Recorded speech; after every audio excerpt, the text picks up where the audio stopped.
Assalamualaikum warahmatullahi wabarakatuh. Salam semuanya, semoga sehat selalu.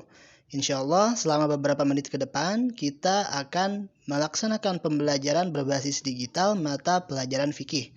Nah, di video kali ini kita akan membahas tema tentang ibadah haji dan umroh. Apa saja yang akan kita bahas pada video pembelajaran kali ini? Terkait peta konsepnya, ada beberapa yang akan kita bahas terkait tema haji dan umroh, yaitu mulai dari pengertian, dalil haji dan umroh, syarat haji dan umroh, rukun dan wajib haji, larangan haji dan umroh, macam-macam serta tata cara pelaksanaannya. Jadi, harap perhatikan dan simak baik-baik penjelasannya. Kita mulai dengan pengertian haji dan umroh. Haji ialah mengunjungi Baitullah atau Ka'bah di Mekah pada bulan-bulan haji untuk mengerjakan ibadah-ibadah tertentu menurut syarat-syaratnya. Bulan-bulan haji yang dimaksud adalah Syawal, Zulqaidah, dan Zulhijjah. Sedangkan umroh adalah mengunjungi Baitullah atau Ka'bah di Mekah untuk mengerjakan ibadah tertentu menurut syarat-syaratnya tanpa terikat dengan waktu-waktu tertentu. Jadi pelaksanaannya bisa dilakukan kapan saja, tidak seperti ibadah haji yang dikhususkan pada bulan-bulan tertentu. Haji dan umroh merupakan dua ibadah yang berbeda, walaupun pada praktiknya terdapat beberapa rangkaian ibadah yang sama. Di antara perbedaan tersebut ialah, yang pertama, ibadah haji dilakukan pada waktu yang sudah ditentukan, yakni bulan Syawal, Zulqaidah, dan 10 hari bulan Zulhijjah. Sedangkan umroh dapat dilaksanakan kapan saja. Waktunya luas dan tidak terikat dengan waktu-waktu tertentu. Yang kedua, ibadah umroh tidak perlu melakukan wukuf di Arafah. Sedangkan pada ibadah haji, wukuf di Arafah merupakan hal yang wajib dilaksanakan. Selain itu, dalam ibadah haji, menyembelih binatang kurban adalah hal yang dilarang. Sedangkan pada ibadah umroh, hal tersebut diperbolehkan. Sehingga dari sini dapat kita pahami bahwa terdapat beberapa rangkaian ibadah yang berbeda antara haji dan umroh.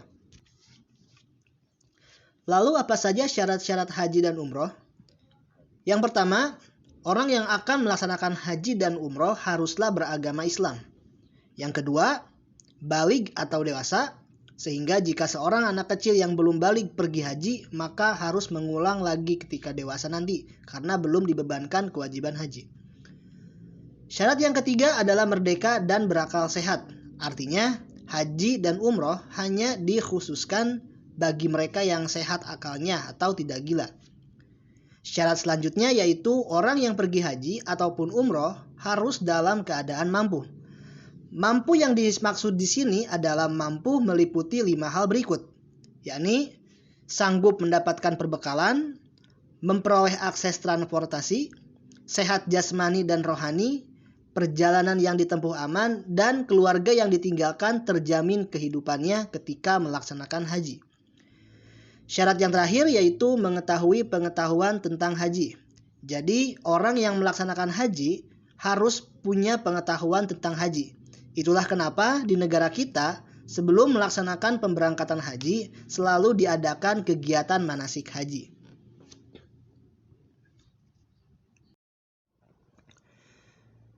Haji dan umroh memiliki beberapa rukun yang harus dijalani. Di antara rukun dalam melaksanakan haji antara lain, memulai ihram dari miqat, melaksanakan tawaf ifadah, tahallul dengan cara mencukur sebagian rambut atau seluruhnya bagi laki-laki, melaksanakan wukuf di Arafah, melaksanakan sa'i, dan semua itu harus dilaksanakan secara tertib selama prosesi ibadah haji. Adapun rukun dalam melaksanakan umroh hampir sama dengan pelaksanaan ibadah haji. Di antaranya, memulai ihram dari miqat, melaksanakan tawaf, melaksanakan sa'i, tahallul dengan cara mencukur sebagian rambut ataupun seluruhnya bagi laki-laki, dan melaksanakannya secara tertib. Yang membedakannya adalah jika pada ibadah haji terdapat rangkaian ibadah wukuf, sedangkan ibadah umroh tidak ada. Terdapat beberapa wajib haji dan umroh yang harus dijalani. Di antara wajib haji ialah berniat ihram di miqat, meninggalkan perkara-perkara yang dilarang saat ihram, bermalam di Muzdalifah, melempar jumrah pada 10 Zulhijjah, melakukan mabit di Mina pada tanggal 11, 12, dan 13 Zulhijjah. Terakhir, melempar ketiga jamarat di hari-hari tasyrik.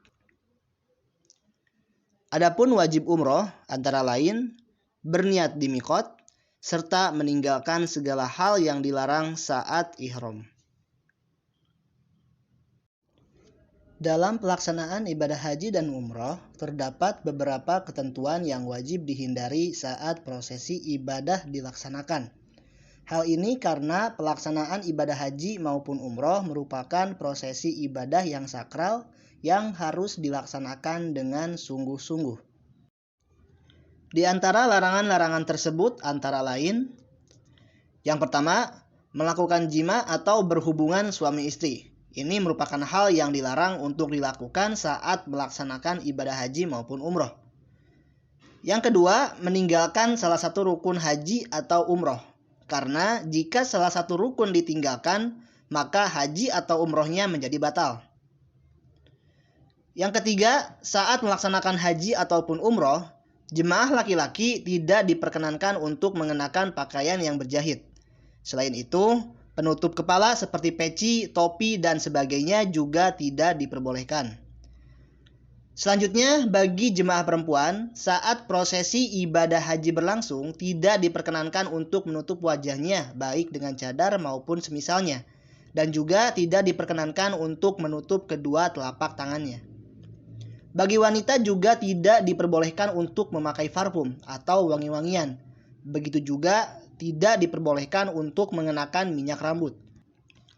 Selama prosesi ibadah haji dan umroh berlangsung, jemaah dilarang berkata-kata kasar, mencaci maki, berkata kotor, dan juga dilarang bertengkar satu sama lain. Kali ini kita akan membahas mengenai tata cara pelaksanaan umroh dan haji. Umroh memiliki rangkaian ibadah yang singkat ketimbang haji. Rangkaian ibadah umroh diantaranya yaitu pertama, miqat. Maksudnya mengambil niat dan mengenakan kain ihram, tanda dimulainya ibadah umroh. Kedua, tawaf, yaitu mengelilingi Ka'bah sebanyak 7 kali diawali dan diakhiri di Hajar Aswad. Yang ketiga, sa'i, yakni berjalan atau berlari-lari kecil di antara bukit Safa dan Marwah sebanyak 7 kali. Terakhir, tahallul, yaitu mencukur seluruh atau sebagian rambut sebagai tanda berakhirnya rangkaian ibadah umroh. Dalam pelaksanaan haji, terdapat beberapa macam bentuk pelaksanaan yang masing-masing memiliki rangkaian yang berbeda. Di antara macam-macam haji tersebut antara lain, yang pertama, haji tamattu, yaitu haji yang dilakukan dengan cara berihram terlebih dulu untuk melakukan umroh pada bulan-bulan haji dan bertahalul darinya, kemudian berihram kembali untuk haji pada tahun itu. Rangkaian haji tamattu antara lain ihram dari miqat, melakukan tawaf umroh, lalu melaksanakan sa'i umroh, kemudian tahallul. Setelah itu berihram lagi, lalu menjalankan amalan-amalan haji pada waktu pelaksanaan haji tiba. Yang kedua, haji qiron, yaitu haji yang dilakukan dengan cara berihram untuk melaksanakan haji dan umroh secara bersamaan dari tempat miqat. Rangkaian haji qiron antara lain yaitu ihram dari miqat, melakukan tawaf qudum, kemudian sa'i untuk haji dan umroh, lalu tetap dalam keadaan ihram sampai hari tarwiyah, kemudian menjalankan amalan-amalan ibadah haji. Yang ketiga, haji ifrad, yaitu haji yang dilakukan dengan cara berihram dari miqat untuk haji saja, dan umroh dilakukan setelah haji.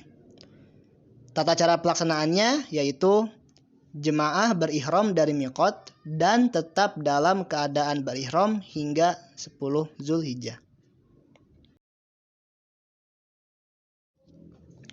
Rangkaian inti ibadah haji dilaksanakan antara tanggal 8 hingga 13 Zulhijjah.